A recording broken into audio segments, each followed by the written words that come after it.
That's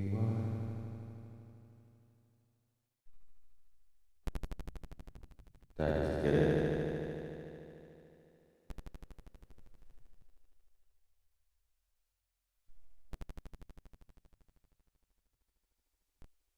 What about that? No.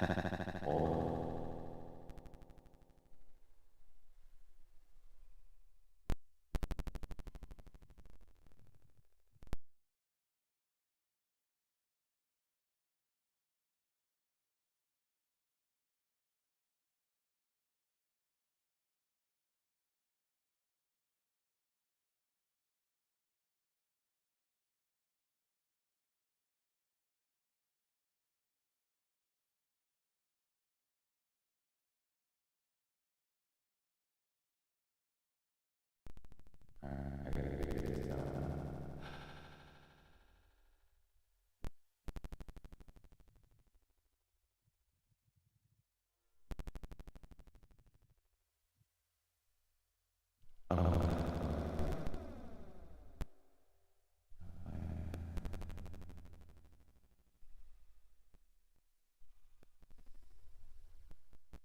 Supposed to be.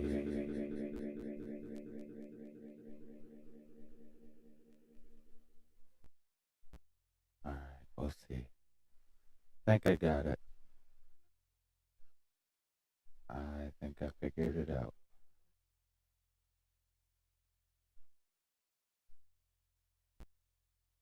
It's no longer bouncing around.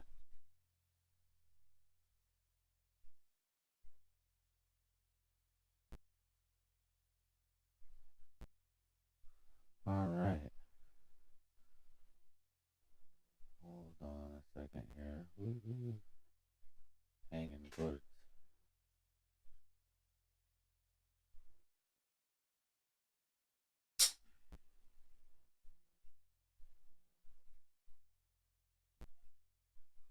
Turn this up, make sure I can hear what I'm saying.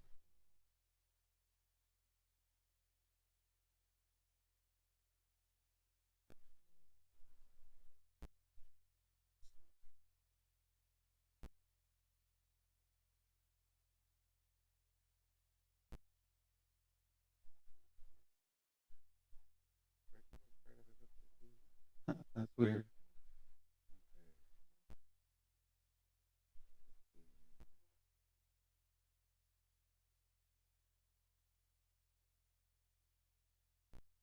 Alright, probably gonna hear myself again and again here. Just getting all, make sure my audio is working properly.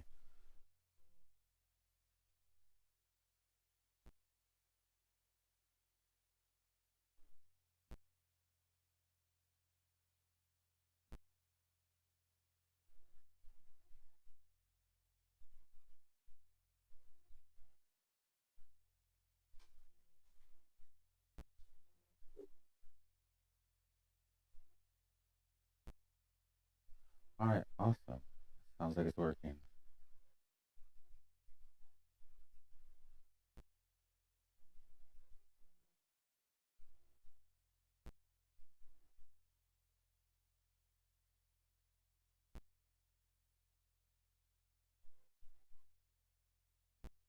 So I just wanted to watch one of these videos, get it out there, kind of get what people think about it, trying to improve and get better and do more things. So,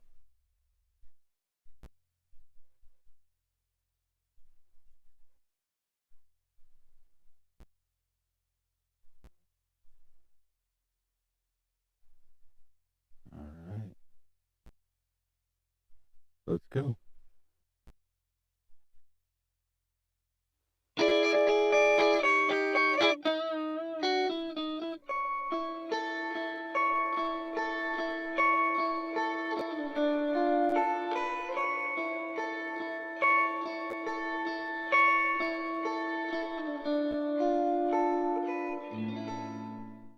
Hello, welcome back to Truth with J. Nick.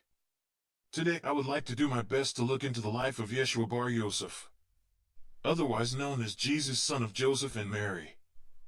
I will start with the biblical account of his genealogy, then we will move into locations, associations, writings, and more. But first, please do not forget to hit the like and subscribe buttons. And as always, we appreciate all. Yeshua's genealogy is laid out for us in Matthew 1 as follows. The book of the genealogy of Jesus Christ, the son of David, the son of Abraham. Abraham became the father of Isaac, and Isaac became the father of Jacob, and Jacob became the father of Judah and his brothers, and Judah became the father of Perez and Zerah by Tamar, and Perez became the father of Hezron, and Hezron became the father of Aram, and Aram became the father of Amminadab, and Amminadab became the father of Nahshon, and Nahshon became the father of Salmon, and Salmon became the father of Boaz by Rahab, and Boaz became the father of Obed by Ruth, and Obed became the father of Jesse, and Jesse became the father of David the king.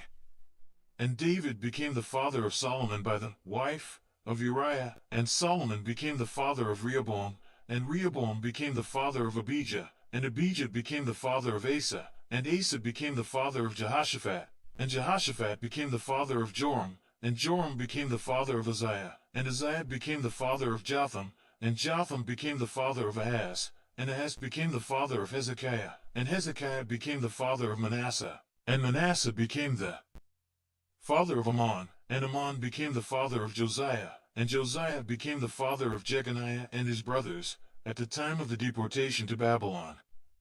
And after the deportation to Babylon, Jeconiah became the father of Shealtiel, and Shealtiel became the father of Zerubbabel, and Zerubbabel became the father of Abiad, and Abiad became the father of Eliakim, and Eliakim I know this is kind of the boring part, but, it's important.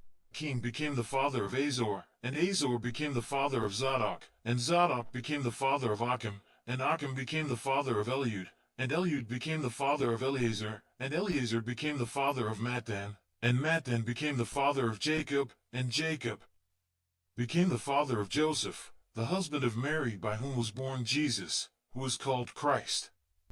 Therefore all the generations from Abraham to David are 14 generations, and from David to the deportation to Babylon are 14 generations, and from the deportation to Babylon to the Christ are 14 generations.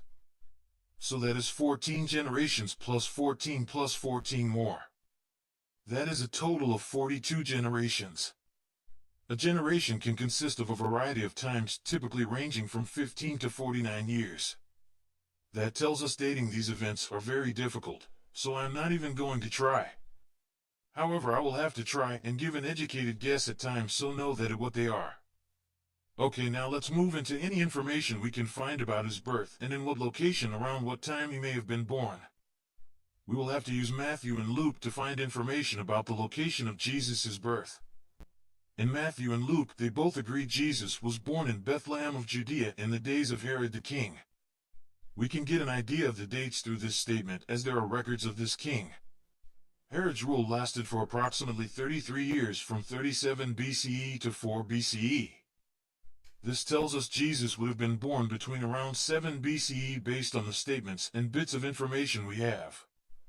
From what we know about Herod, he was an appointed king by the Romans. Herod was a half-Jew and not from the proper lineage to be a Jewish king. In fear of losing his kingdom, he ordered that all male children under the age of 2 years old be killed.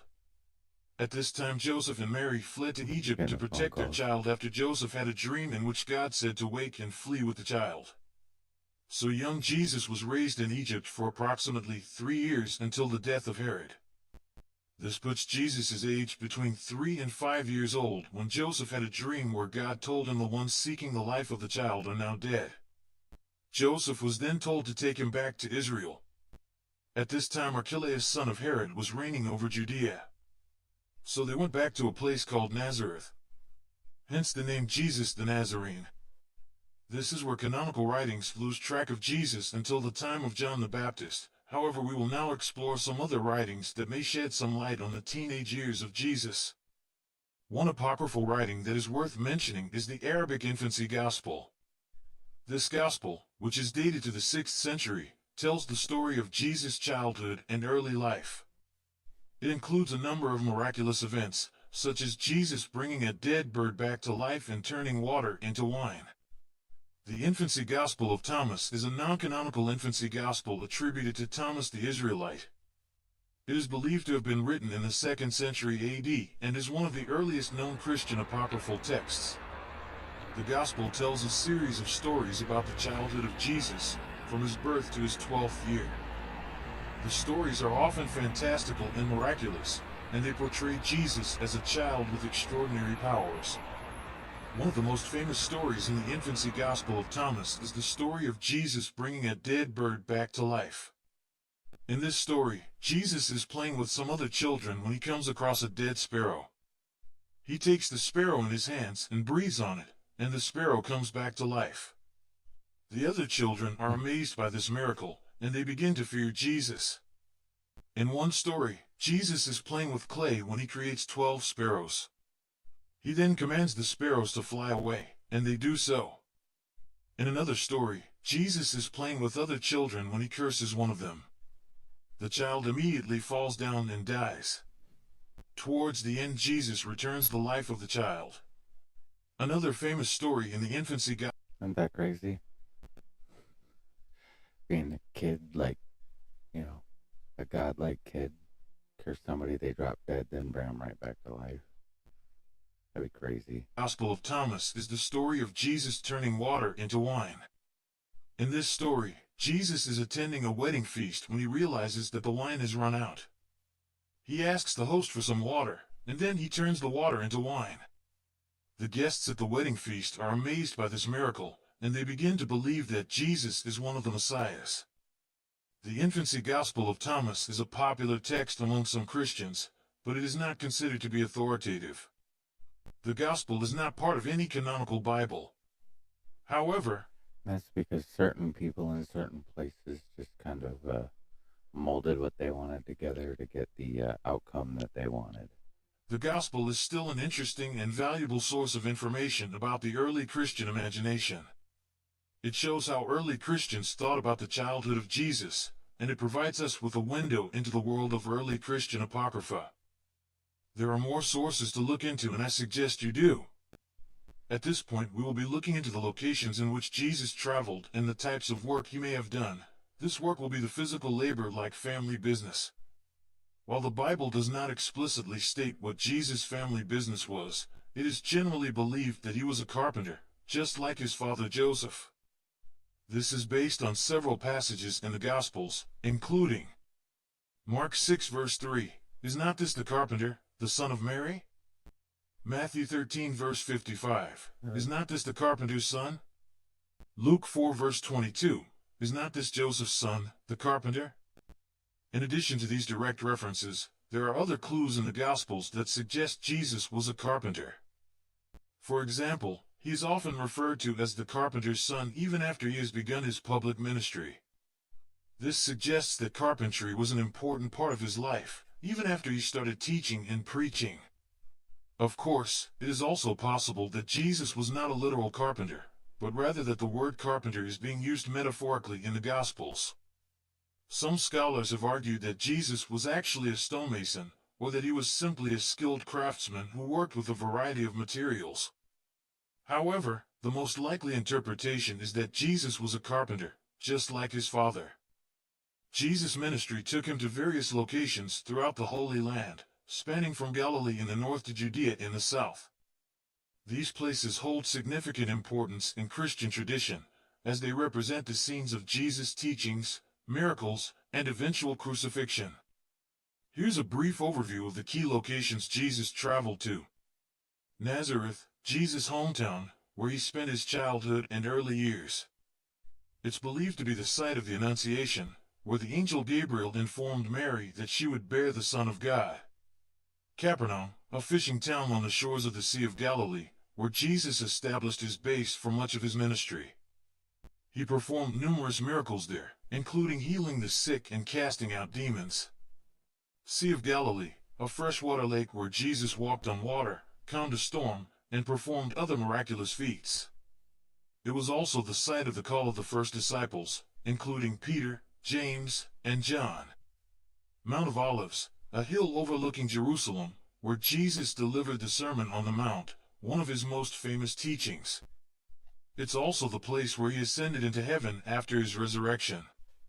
Jerusalem, the capital city of Judea, where Jesus made several pilgrimages for Jewish festivals. He cleansed the temple, delivered powerful teachings, and ultimately faced trial and crucifixion there. Other locations, Jesus also traveled to various other places, including Cana of Galilee, where he turned water into wine, Nain, where he raised a widow's son, and Jericho, where he healed a blind beggar. These locations represent the physical and spiritual journey of Jesus, his teachings, miracles, and ultimate sacrifice. They continue to hold deep significance for Christians worldwide, serving as reminders of Jesus' life, ministry, and message of love, redemption, and salvation.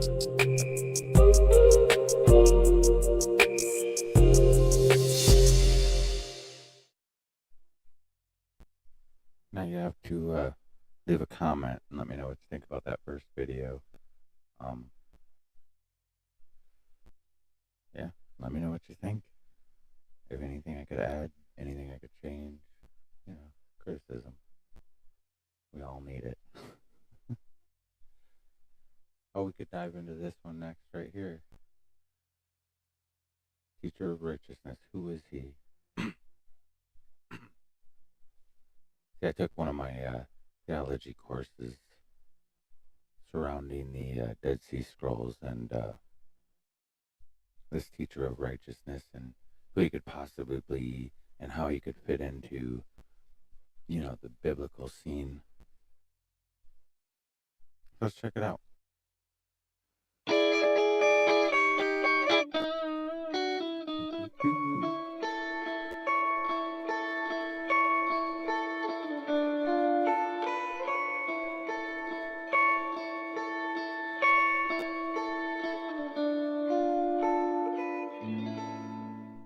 Hello, welcome back to the channel. As always, we appreciate you and your existence.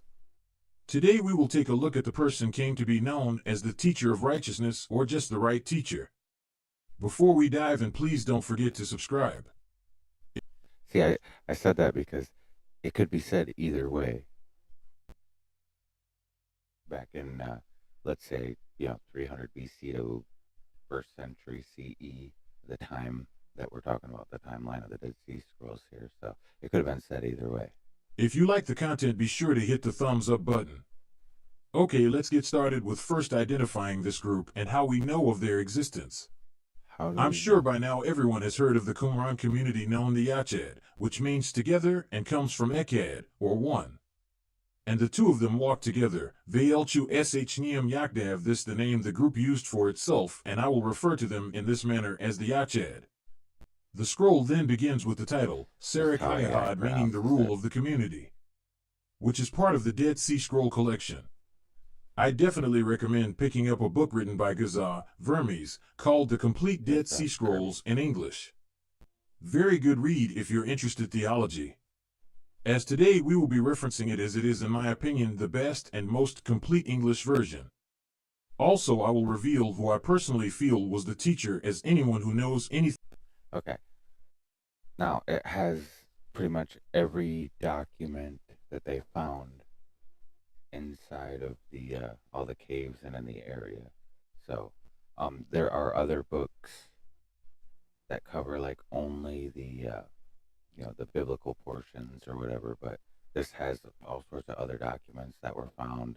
So, it's definitely a good thing to check out, because then you get the idea of what other literature was around, and what they thought of, because people took notes and stuff. So definitely go check it out. Anything about Judaism or Christianity could see the resemblance in the teachings and beliefs of this community. To get to know who this teacher is, we need to first look at any writings related to him, as well as some that may have been written by him. These writings are found in Qumran, by the Dead Sea, in several caves. This community started approximately 390 years after the destruction of Jerusalem by Nebuchadnezzar. This group followed the prophet Daniel's book and the prophecy in it. This prophecy at this time was coined the end times. However, the true meaning behind it was the end of an age. This community started as the 490 years of this prophecy were nearing. These people groped for the way for 20 years, then God raised up for them a teacher of righteousness to guide them in the way of his heart. 5-11. This teacher came in, and it wasn't without controversy, as his followers described the others as seekers of smooth things and removers of bounds, all pointing to them being more for the easier living and wealth over peace. Sound a bit familiar? This teacher taught righteousness, how to apply it, as well as how to live in the way. In an earlier video, I shared the hymns that are possibly written by this teacher. These writings have some sections that suggest first person, like an autobiography style, when referencing the teacher. There are fragments and entire sections recovered from Qumran that give us information about this teacher that may clue to his identity. Starting with a document that predates the estimated life of people like John the Dipper, Jesus, 1st BCE to 1 CE period. The community scroll labeled 1QS has a familiar verse that anyone who has read about John the Dipper and Jesus would recognize. Prepare in the wilderness the way of the Lord, make straight in the desert a path for our God, Isa, XL, 3. This is a doctrine of the group, as they believed the end of an age was upon them. Reading into Daniel's prophecy of 70 weeks. Another recognizable writing from 4QS 259 from them, for fear of the spirit of apostasy. And when these become part of the community in Israel, they shall separate from the midst of the habitation of the men of injustice, to go into the wilderness to prepare there the way of him for the truth. This community really seems to fit the New Testament figure known as John the Dipper. Now to read an important section of Vermes' book called The Dead Sea Scrolls in English, and it reads as follows. Several Qumran hymns reflect the career and sentiments of a teacher, possibly of the teacher of righteousness himself. According to them, he was opposed by interpreters of error, traitors, deceivers, and those who seek smooth things, all of whom were formerly his friends and members of his covenant, bearers of the yoke of his testimony.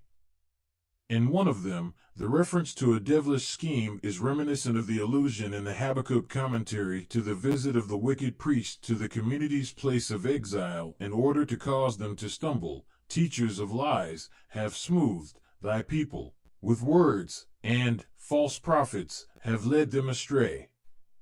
They have banished me from my land like a bird from its nest. And they, teachers of lies and seers of falsehood, have schemed against me a devilish scheme, to exchange the law engraved on my heart by thee for the smooth things, which they speak to thy people.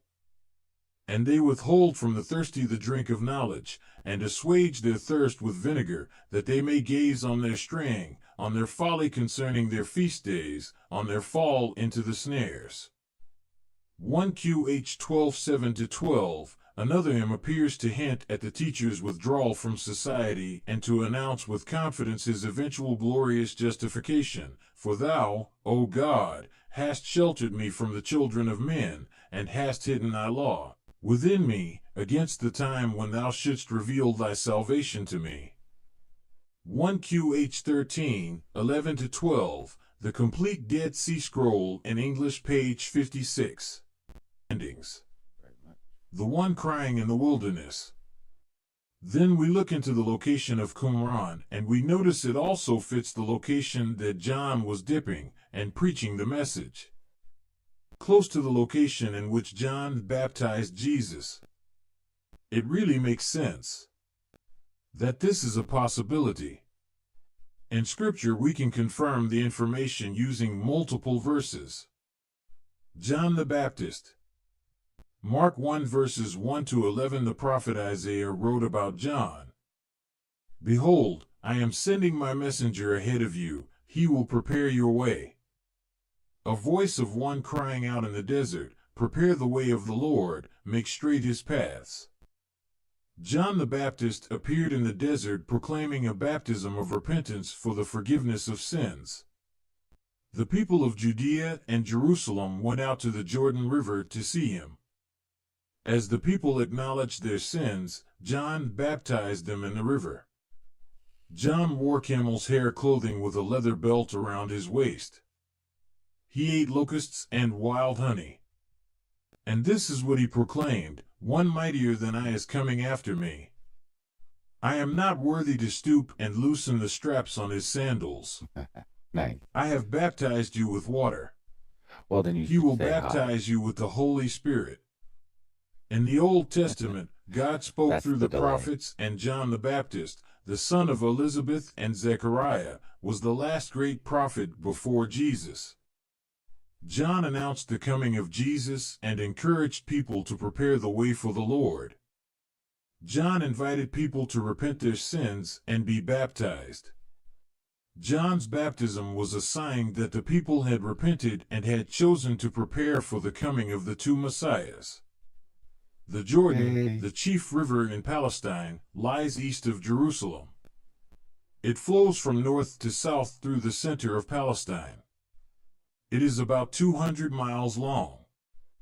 It begins in Syria and flows through the Sea of Galilee to the north end of the Dead Sea. So we have a lot of commonalities between this group, the teacher of righteousness, John the Yeah, I just wanted to kind of get the area so you could see it on the map. You know, this way anybody can go on Google Earth and you can look at it. Dipper, Jesus, the Would you just look disciples. at that? This is just some of the information. I encourage you to go do your research. Cave 1 has preserved a few scraps of a commentary on Psalms 57 and 58 DS. Most of them are too small for a coherent translation, but fragments 9 to 10 mention the Kittim, Romans, the name of the final enemy. More importantly, two manuscripts with Herodian script from Cave 44Q171, 4Q173 include interpretations of Psalms. The bulk of the text is devoted to Psalms is a really cool book. It is a lot of poetry, a lot of stuff. Even in like in the Dead Sea Scrolls at Qumran, they found some. Excuse me. They found some fragments that were some psalms that we've never heard before, and you know, like things like casting out demons and all sorts of different stuff. I don't think a lot of that stuff was complete, but if you get that book by Hermes, you definitely you'll see it. Or you can get there's another book I got. It's like the Dead Sea Scroll Bible. Basically, it's just all the biblical scripture that was in there. So you could check that one out too. If I get a chance, I'll post a link in the comments or something. Psalm 37 DS, in which the destiny of the just and the wicked is expounded in connection with the story of the sect and its opponents, and in particular the struggle between the teacher of righteousness and the wicked priest. Recognizable remains of Psalms 45 and 127 also survive. For the Editio Princeps, C.J. T. Millick, D.J.D., I. 81-2, J. M. Allegro, and A. A. Anderson, D.J.D., V. 42-53. I love how 4Q170. Sorry, I just love how AI reads out all the you know, the sourcing and whatnot. It's just definitely should read this stuff myself. So I think I'm going to do that more. I might rework some of these videos and just read them myself. It might work out better. We'll see. Maybe not. 21I. Be silent before the Lord and long for him, and be not heated against the successful, the man who achieves his plans. At any rate, if you're watching, you better like, you better comment, say hi, hello. 37, 7a. Its interpretation concerns the liar who has led astray many by his lying words, so that they chose frivolous things and heeded not the interpreter of knowledge in order to.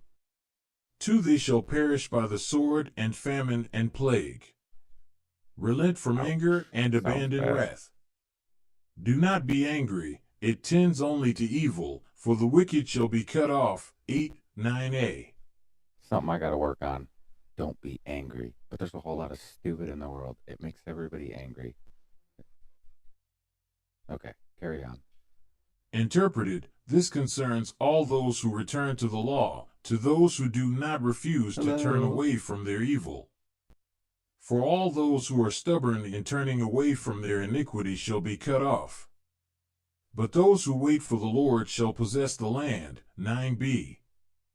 Interpreted, this is the congregation of his elect who do his will. This reminds me of how John the Dipper called out Herod for marrying his brother's wife. John may have been exiled. Since John was not one to shy away, he continued to push those who were hypocrites in high places, which eventually lead to his imprisonment and overall his death. We do not know without doubt how this teacher of righteousness died, but we have good information that it was due to his persistence in calling out this wicked priest. Thanks for watching, and if you like this content and want more details, leave a comment and maybe we can go more in depth.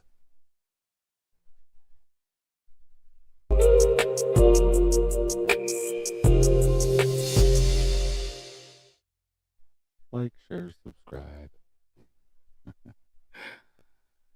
All right. Oh, here's a good one. Well, I mean, I'm biased. It's mine. I did it. So, you know.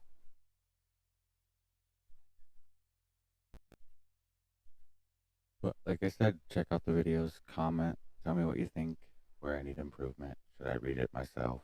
I don't know.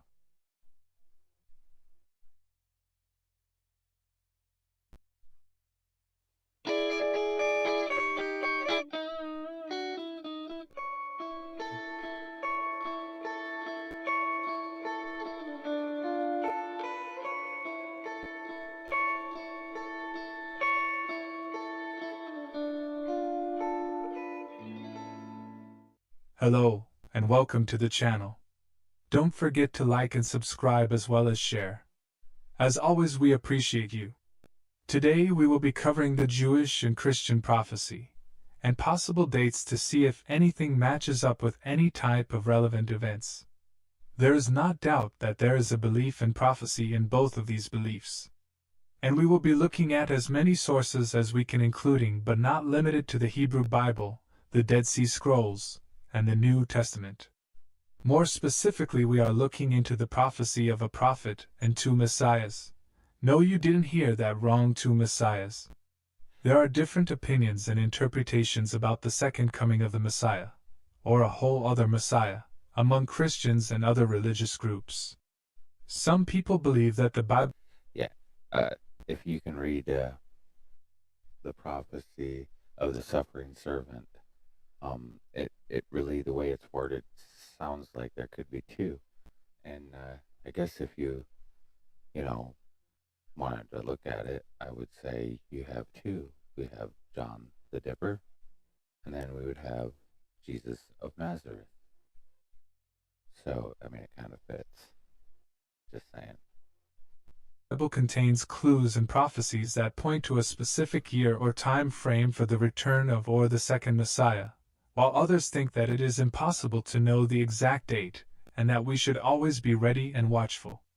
I will quote a saying of Jesus, Matthew 24 verse 35 to 36, "Heaven and earth will pass away, but my words will never pass away. But concerning that day and hour no one knows, not even the angels of heaven nor the Son except the Father alone." That is not... That's another thing. I see a lot of like Christians out here that make videos and they talk about, you can know when the end's coming, and they're all like apocalyptic and crazy and stuff, And I'm not trying to take anything away from you, but if you read your own belief, your the Bible, if you read it, then you would know. It says you wouldn't know. So how would you be able to know if your God said you're not going to know? And I'm not saying as in just your God, but how would you know? Not to say that there aren't clues to get us close. We are going to start in the book of Daniel, using all available text and oral traditions. Daniel lived approximately 620 to 538 BC. He was a slave child to King Nebuchadnezzar. Now, according to the book of Daniel, he was favored by God. Daniel pleaded with the chief official to not force him to defile himself with the king's food and wine. The official was too scared at first but was coaxed into a test. The test was to feed Daniel and his group vegetables and water, instead of the king's food of meat, Vegetables. and wine for 10 days. Then inspect them and compare them to the others. It came to pass that after only 10 days it was apparent that Daniel and his group were much healthier than the rest. So the official kept Daniel's group eating vegetables.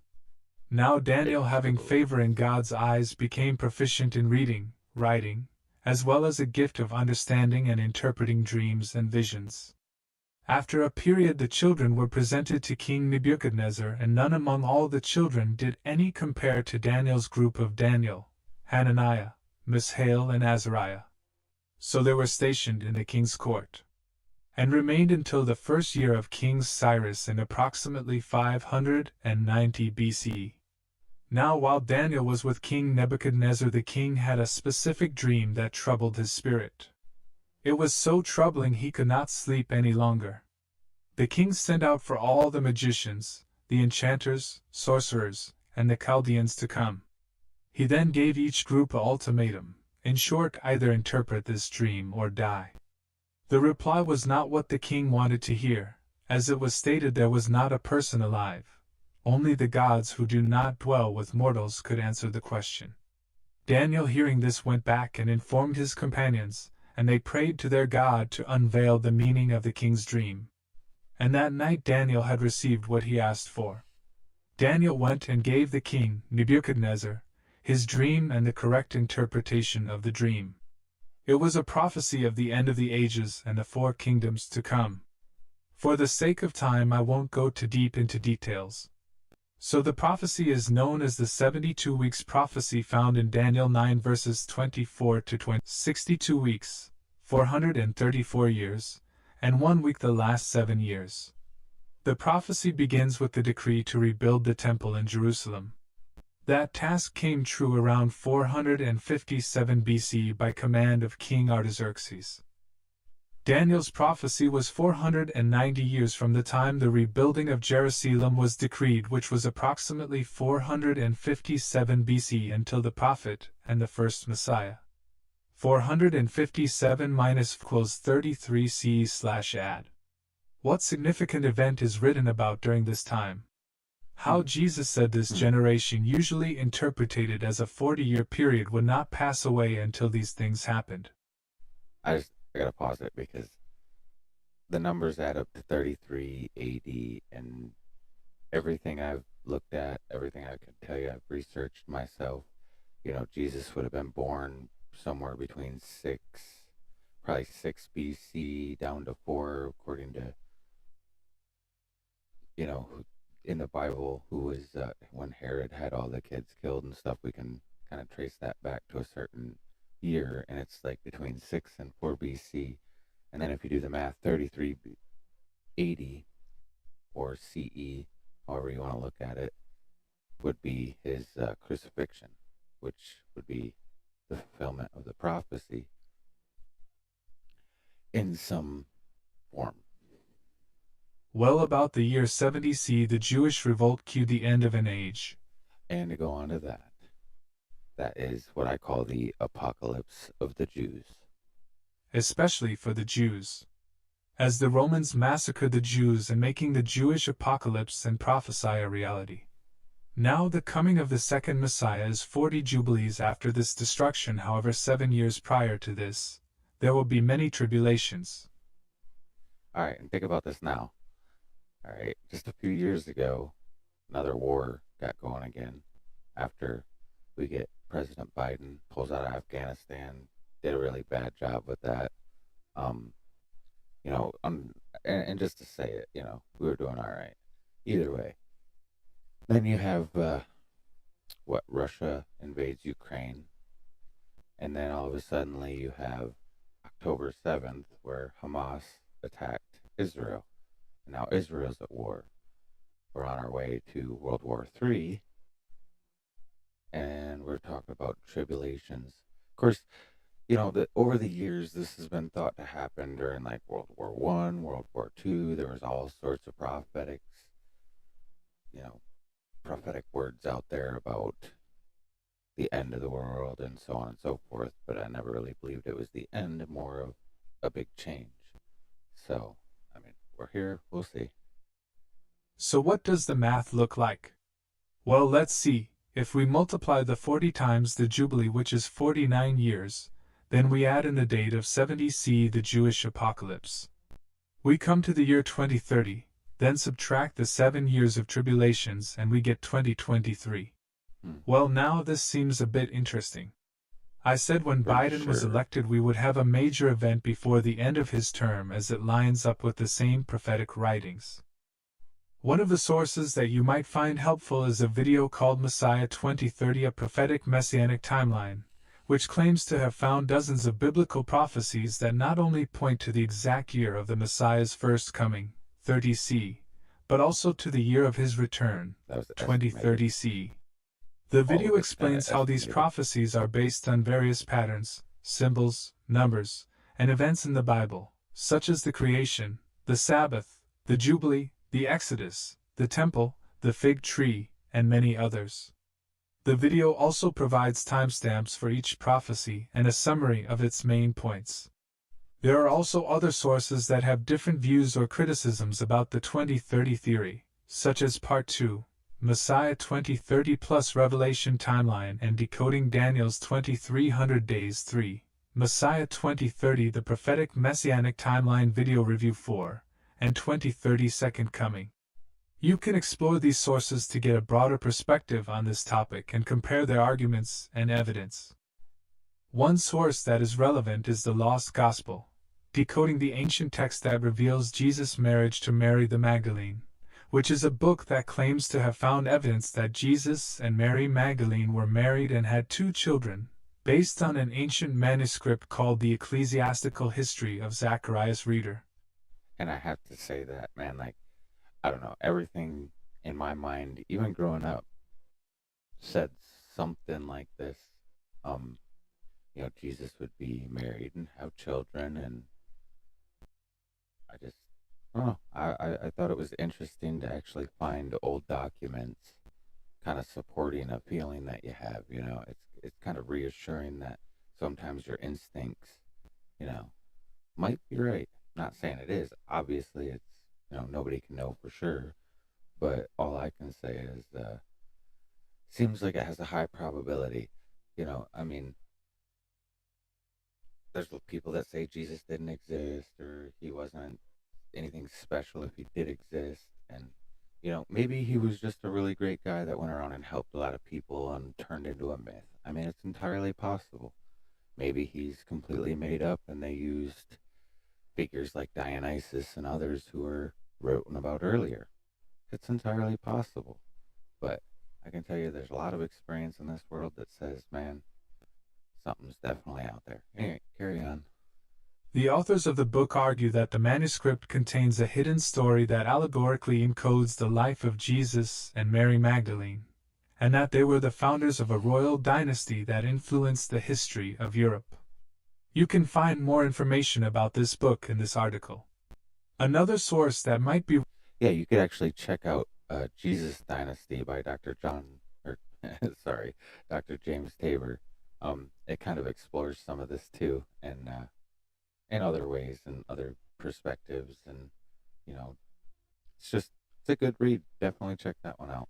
Relevant to this theory is the Da Vinci Code, which is a novel that explores the possibility that Jesus and Mary Magdalene were married and had a bloodline that survived until the present day, and that there is a secret society that protects this secret from the Catholic Church. The novel is based on various historical and... Why would they have to protect that from the Catholic Church? Sus. Religious sources, such as the Gnostic Gospels, the Priory of Chaun, and the Knights Templar. The novel also suggests that Mary Magdalene was the Holy Grail, the sacred feminine, and the partner of Jesus in his ministry.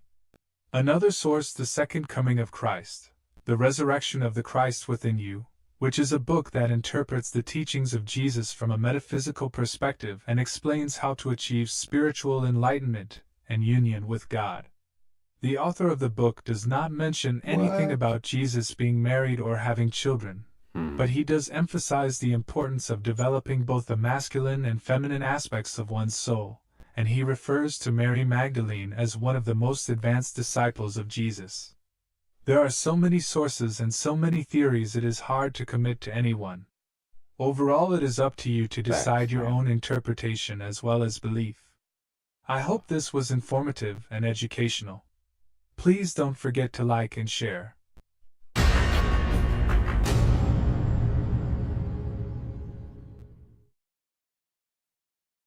Alright, I think I'm gonna hop off here. I just wanted to get on here, keep testing the equipment, keep trying to improve, keep trying to do more things.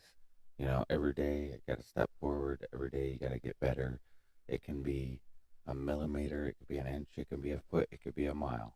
You know, just get better, and everything in moderations,